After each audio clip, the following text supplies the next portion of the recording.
Alors loin de moi l'idée d'exagérer, mais vous voyez la chemise button-down, elle est au sportswear américain ce que les descriptions interminables sont à Balzac. Alors disons ce que le trémolo dans la voix est à Julien Clerc. Disons ce que la vodka martini est à James Bond. Oh. Voilà. J'ai pas compris. C'est pas grave.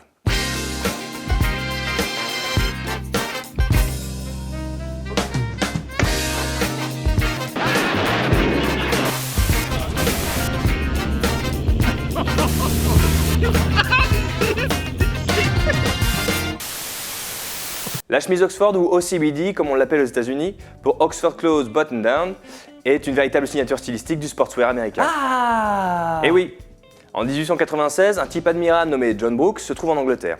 Certaines sources disent qu'il est là pour un voyage d'affaires, mais moi je préfère dire que c'est pour une histoire d'amour interdite avec une Anglaise et que la relation épistolaire qu'il nouait avec elle le lassait quelque peu. Enfin bref. Toujours est-il qu'au même moment, John Brooks assiste à un match de sport où des types essaient de mettre des balles dans des buts avec de longs ustensiles. Le billard. Non, ils sont sur des chevaux. Le billard équestre. Le polo. Et notre ami John, curieux par nature, rencontre un joueur après le match et il constate que son col de chemise est boutonné.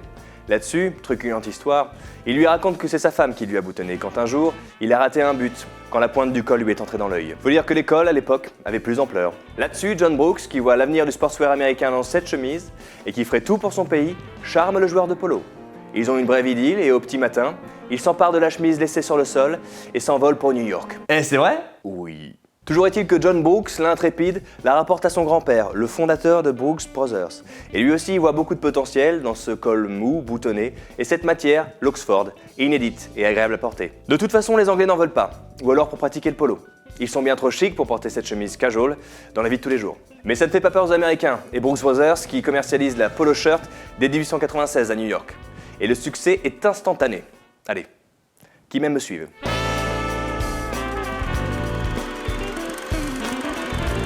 Le symbole de la chemise Oxford, bien évidemment, son col non doublé avec ses deux boutons, une vague ici bien ronde qui permet de donner du charme et de la nonchalance.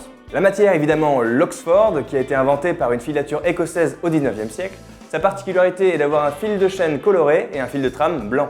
Pour finir, quelques caractéristiques de la chemise Oxford, vous avez l'absence de poche, très importante.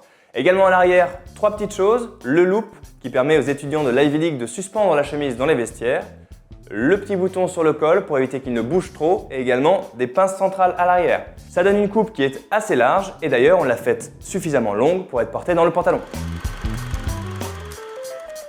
Moi, je comprends toujours pas pourquoi c'est un succès immédiat cette chemise. Eh bien d'abord, il faut dire qu'elle était polyvalente. Elle pouvait se porter aussi bien avec un costume qu'avec un bermuda pour un barbecue. Ça fait faire des économies. Ensuite, il faut bien comprendre ce que portaient les hommes avant. Tu sais, ces chemises avec un col et des poignets amovibles. Et c'était pas bien? Eh bien disons que c'était pratique parce qu'on pouvait laver à la fois le col et les poignets. Mais c'était pas très confortable. On avait l'impression d'avoir le cou enserré dans un étau. Y en a qui aiment ça, on ne juge pas. Et quand Brooks Brothers arrive avec sa chemise à col mou et boutonné, c'est une petite révolution. Car alors les hommes découvrent une chose que quand il y a goûté, tu peux plus t'en passer, le confort. Pas étonnant puisque ni le col ni les poignets ne sont doublés. Et d'ailleurs cette chemise, grâce à sa souplesse, donne beaucoup de nonchalance à celui qui la porte, ce qui séduit les étudiants de l'Ivy League qui cherchent à couper le cordon stylistique qui les lie à leurs parents. Si bien que dans les années 40, tous les magasins de vêtements des campus ne jurent que par elle.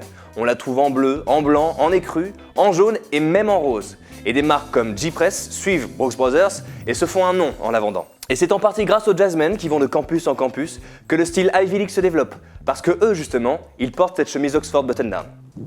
On peut citer Miles Davis qui pose sur sa pochette d'album Milestone avec la fameuse chemise. On peut citer aussi Chet Baker et Bill Evans. Tada, tada. Je vois que monsieur est connaisseur, Miles Davis. Qui ça? Les étudiants américains pouvaient faire la différence d'un coup d'œil entre une chemise de chez Gant, de chez G-Press, Brooks ou Fenfenstein, comme le raconte Tom Wolfe dans un essai. Et après la guerre, quand ils entrent dans la vie active, ils apportent leur chemise avec eux.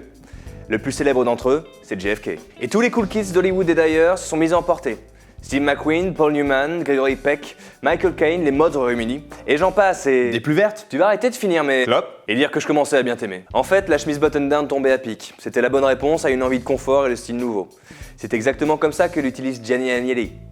Homme d'affaires, un avocat impeccable du style, arbitre de l'élégance, dieu miséricordieux du panache à l'italienne. Ah oui, quand même. La forme de la chemise Oxford était tellement parfaite qu'on ne pouvait plus faire sans elle. D'ailleurs moi aussi, à force d'en parler, je me demande comment j'ai pu faire sans elle. J'en veux une avec un col qui roule, avec une matière en Oxford inédite. Allez. Sur ce, je vais m'en prendre une.